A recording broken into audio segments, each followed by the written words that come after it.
Hi అందరికీ. ఇది 1 month నుంచి కలెక్ట్ చేసిన వెన్న అంతా మిక్సీలోకి వేసి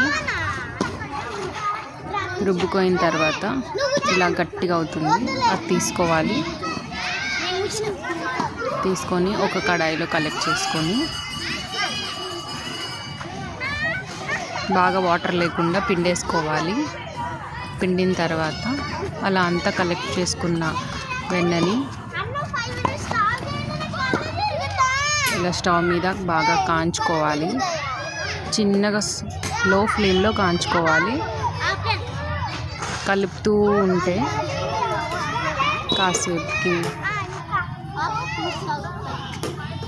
బుడగల్లాగా వస్తుంది. ఉడికి లాస్ట్కి కమ్మటి నెయ్యి తయారవుతుంది. ఇలాగా